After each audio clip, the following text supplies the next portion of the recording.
Hello and welcome to another Legalese. This Legalese is going to be on the new child support guidelines, which should be of interest to perhaps 50% of our viewers out there, at least those who have been divorced or are going through a divorce, and those contemplating modification to current support orders. The new guidelines were basically published in the last week and a half.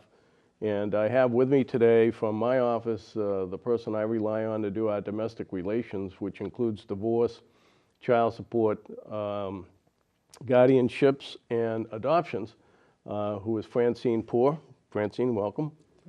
And Francine is going to help me try to cover in a half an hour a very extremely unusual change to child support. It hasn't basically changed since 1986, and the new changes are overwhelming, to say the least.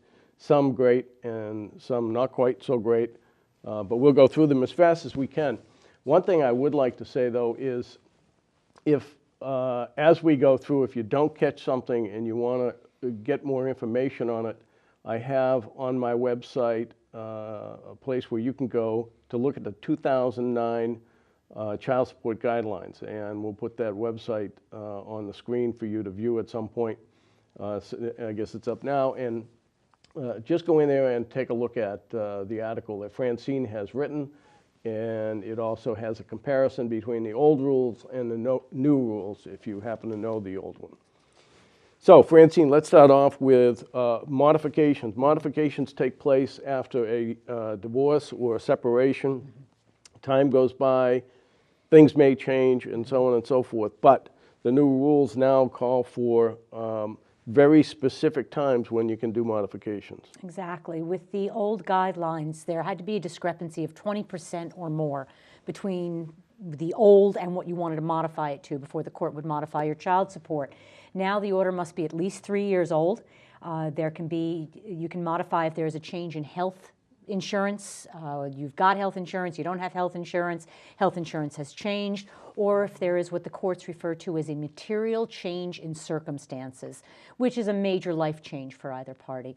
Okay. So it's a lot more specific now as to when an old child support order can be modified. And we're going to see these types of very specific changes as we go through here throughout the rules, because they have defined a lot of areas where before the child supports were, guidelines were silent, and therefore the courts got fixed on a certain way of doing things and didn't feel they could move one way or the other. So one of the things that we talk about is the differing principles between the two different guidelines. The old guidelines, for instance, took in health care and child care, but they took it in an unusual way. In other words, they gave credit to the person who was paying child care, typically the custodial parent, that is the parent that has the children living with them most of the time, and they only allowed for half of the health care insurance premiums to be deducted by the person who paid the child support, but that's changed as well. Yeah. With the new guidelines, first of all, 100% of the health insurance is deducted directly from your gross income.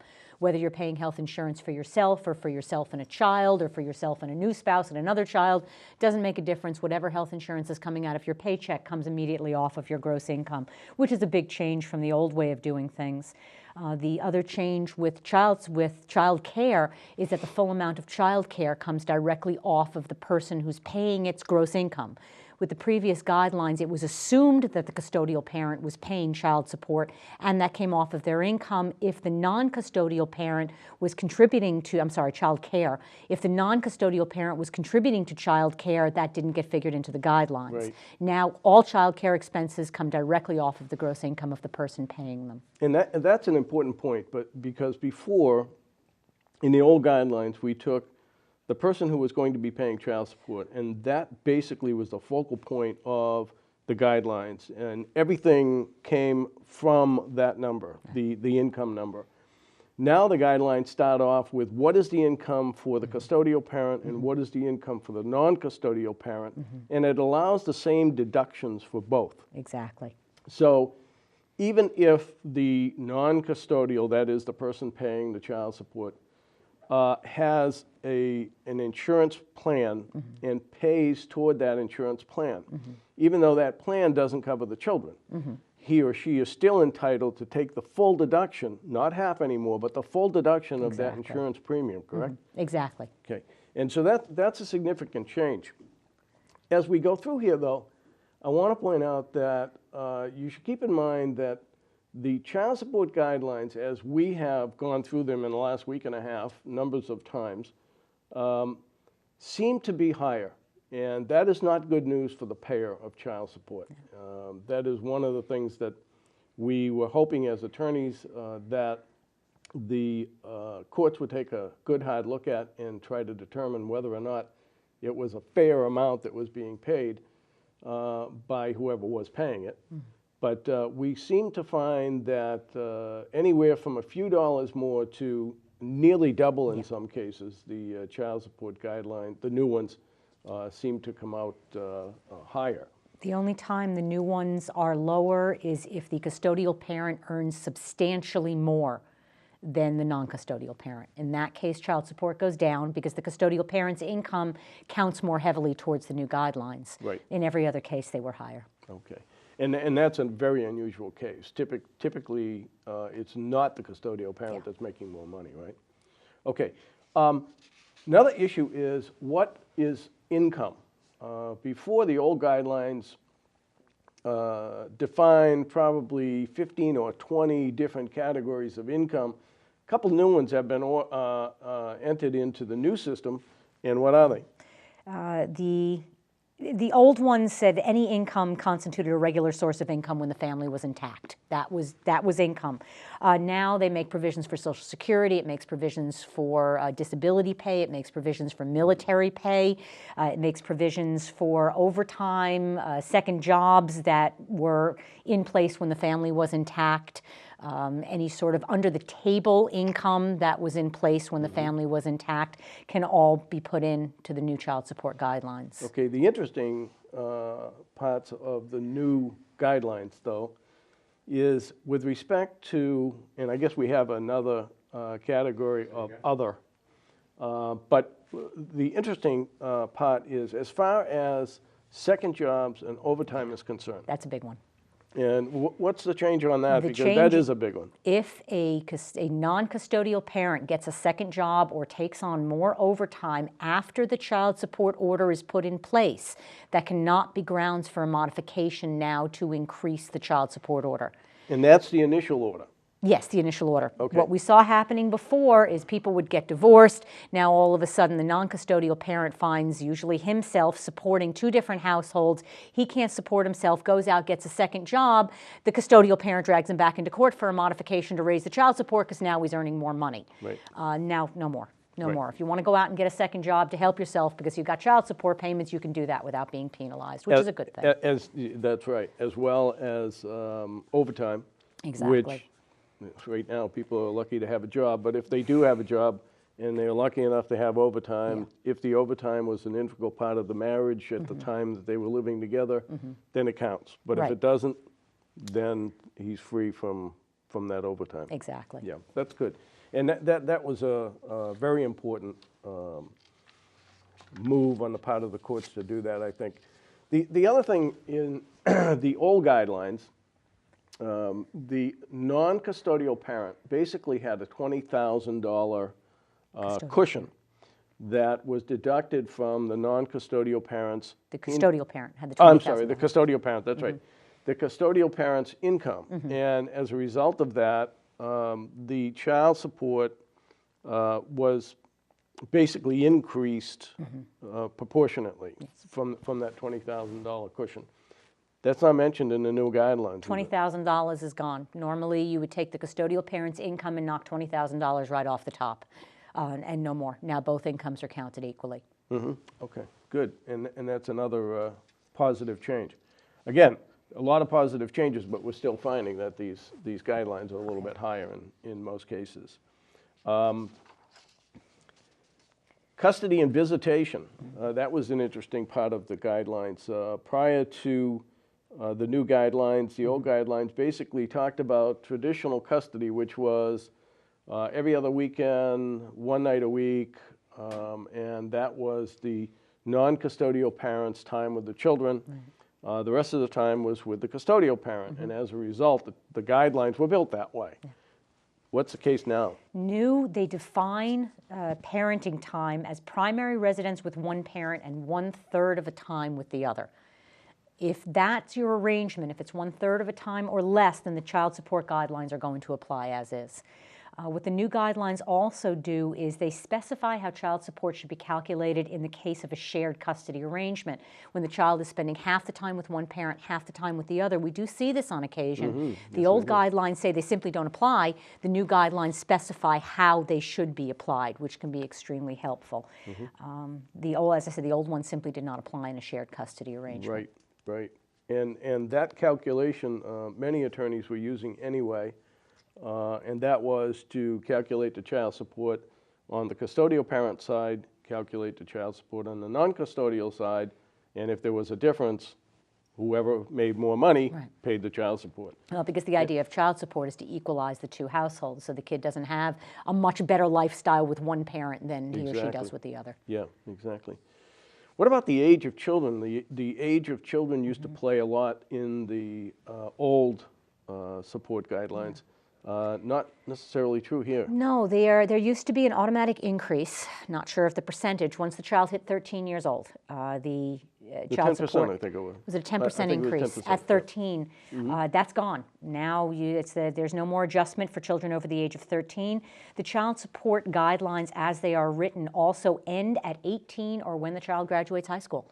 It used to be that child support guidelines could really be used all the way through emancipation, which could be as late as 23 or when the child graduates college. Now it specifies at 18 years old, the child support guidelines no longer apply.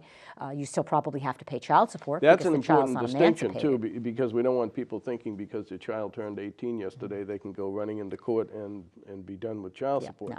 No. The law, the statute, still hasn't changed. No. The statute is the same, and emancipation takes place when you turn 18, or you turn 18 and after you have completed 4 years of college, or if you're principally dependent on the custodial parent, then it could end at age 21, 23 if you're in college. So, you know, the emancipation is still in place, and even though the guidelines may not apply, a judge could certainly say, child support is X amount, that's what you're going to pay during this period that the child support guidelines don't apply. Well, what we were finding was happening is that the non-custodial parent will be contributing a substantial amount towards the child's college education and be on the hook for child support. So now that's off the books, it's all up to the courts. You're still paying child support, but they take a look at all of the circumstances. Okay, and as for the medical insurance, health insurance, some of the things that have been added, which I find interesting because I have seen agreements in the past that call for the custodial, the non-custodial parent to carry medical insurance, but the agreements don't necessarily say anything about dental or vision or any of these other kinds of insurance, and as a result, naturally, the other side, when it came time to paying those, said, not our problem, it's not medical insurance. But now the guidelines actually spell out those categories. They do. They specify medical, dental, and vision. You are given a credit off of your gross income for medical, dental, and vision. They also define what available at a reasonable cost means, which is a good thing, because the parent has to pay health coverage for their child if it's available at a reasonable cost, but there was never a definition for what's reasonable and what's available. Now it's defined as being offered through the payor's employer, and it also makes provisions if the cost of health coverage creates an undue hardship, which the old guidelines did not. What about uninsured medicals? Now, uninsured medicals are those expenses that after the insurance has paid whatever they are going to pay, such as your co-pays, maybe something that's not covered, maybe an emergency room visit that you shouldn't have made, you should have gone to the doctor, or whatever it is, they're uninsured. And before we used to say, the custodial parent pays the first $100 and then they'll split them equally thereafter. That's not the case anymore. Now, it was $100 per child. Per child. Per child. Now it's $250 of uninsured medical, dental, or vision combined for all of the children. Okay. And the courts allocate above that, which is a good thing. You got, with uninsured medicals also include braces, glasses, all of the other things, and that can run into some money, and that used to be a real battleground for parents. Yep, a lot of dental expenses too, the caps and what have you. Okay, what about attribution of income? Attribution is one of those things that's sort of fuzzy. It's when someone could be making money, but chooses not to for whatever reason. And in the past, the old guidelines said if you are the custodial parent and you have a child 6 years of age or under in the household, you do not have to work. So there was no attribution of income. What do the new guidelines say? Now, if you are capable of earning income and you are not, it can be attributed to you.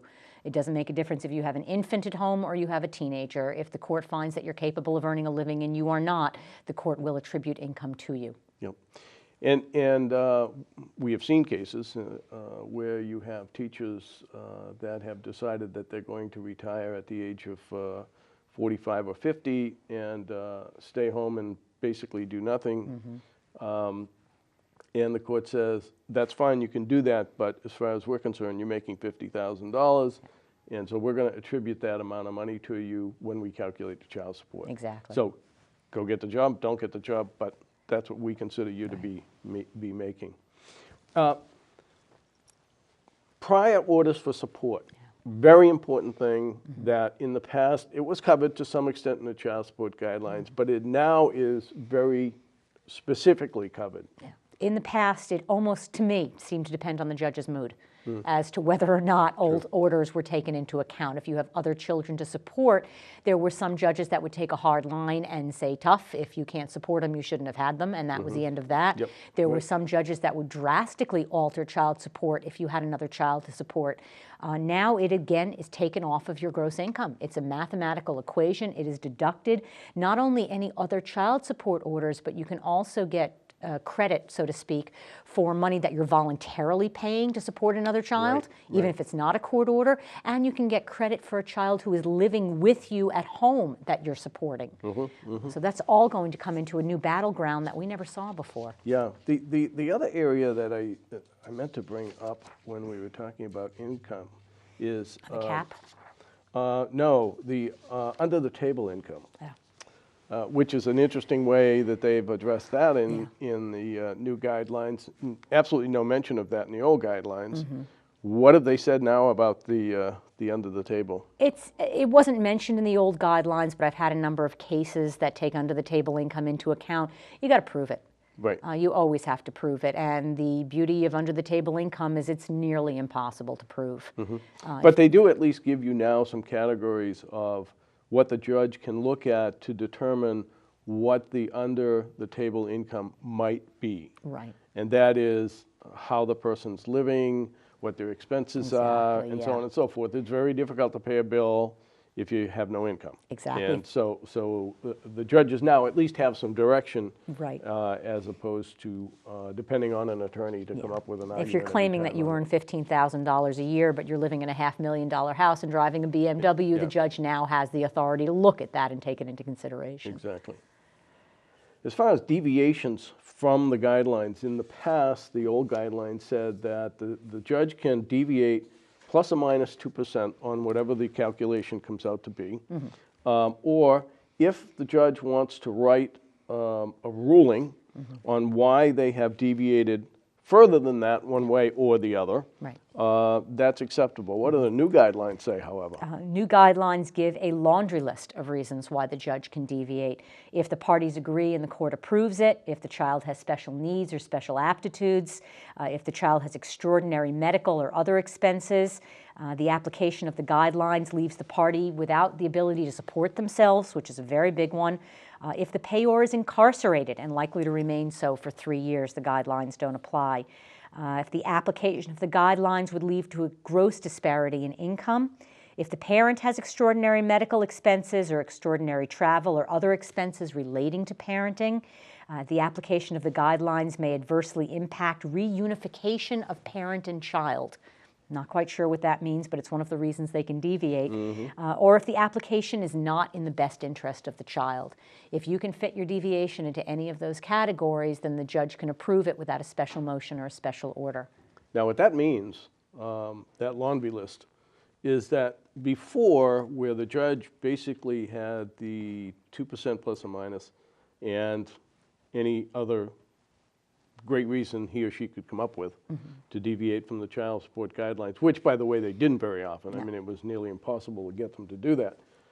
Now they have a very specific list that attorneys can go in and argue why child support should be more or why it should be less, depending on what the situation is. And basically, we didn't have that before. No.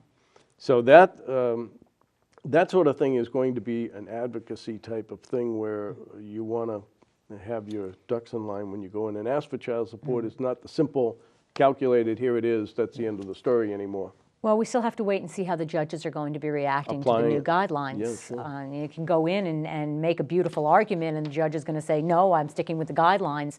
And if that starts happening more and more, you'll realize they're not taking the deviations seriously, or they're taking them too seriously. Right. But then there'll be appeals on it, and we'll see what happens. Exactly. There's a lot that needs to shake out in the courts, and wait to see how the judges react to the new rules. Yep. Okay, as far as self-employment is concerned, we kind of know what self-employment is, particularly if it's properly documented. In other words, someone keeps a real set of books and not a phony set of books, and so on and so forth. Going back to the under the table, we have the ability now at least to look at some factors to calculate that. But the child support guidelines in the past used to apply to any two people that were making a total of $135,000, right? What does it apply to now? $250,000. Okay, so it has significantly broadened the number of cases that fall in a guideline situation.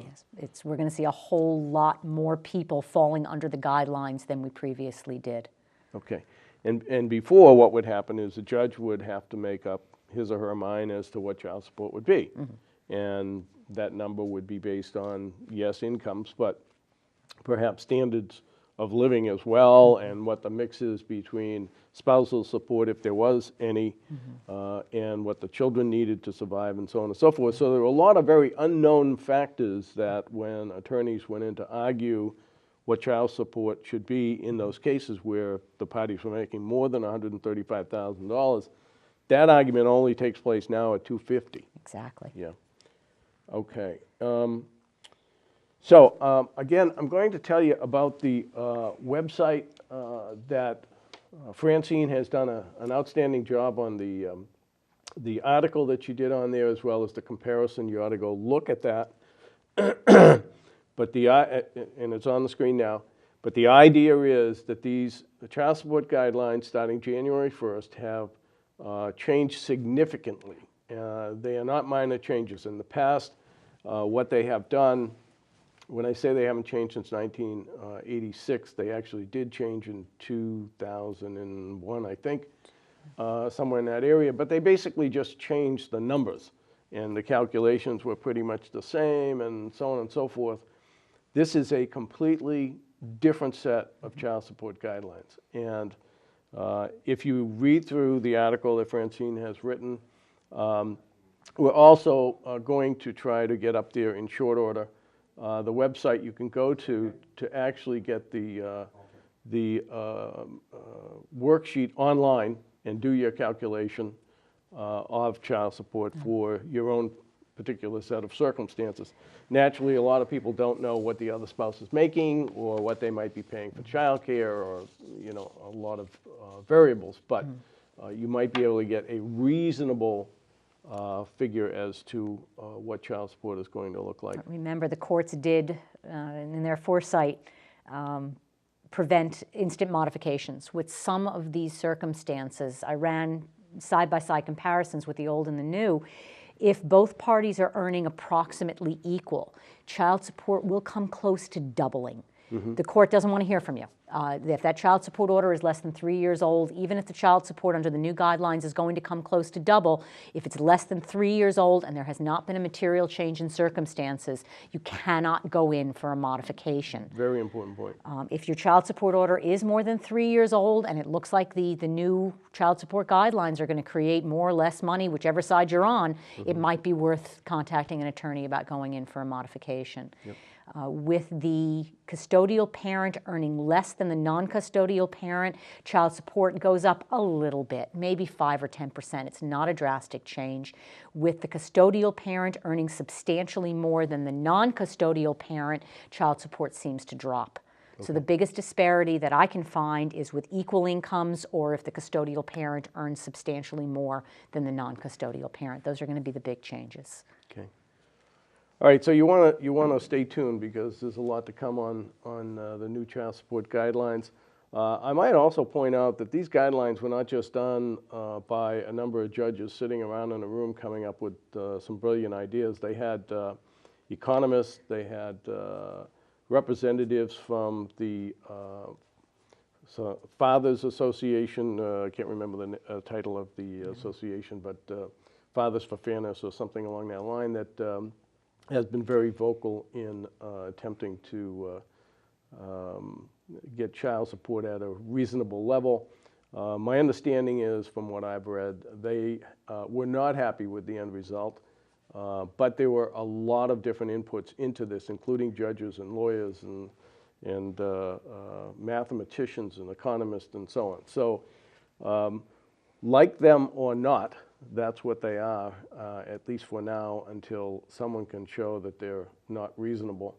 From my point of view, an increase in child support is not reasonable, but I think for the vast majority of divorces, the vast majority of support situations, modifications, the increase is going to be so insignificant that it's not going to be worth a trip to court on anyway. So I thank you for watching. Again, this program is brought to you by the Northern Middlesex Bar Association. Remember that anything we have said on this program is to bring you information and not to provide you with any direction on your specific case. If you have a situation and you need that sort of counsel, you should seek counsel, and there are many great attorneys in this area, and I encourage you to do that. So again, thank you for watching, and Francine, thank you for coming on again. And we will see you again next time.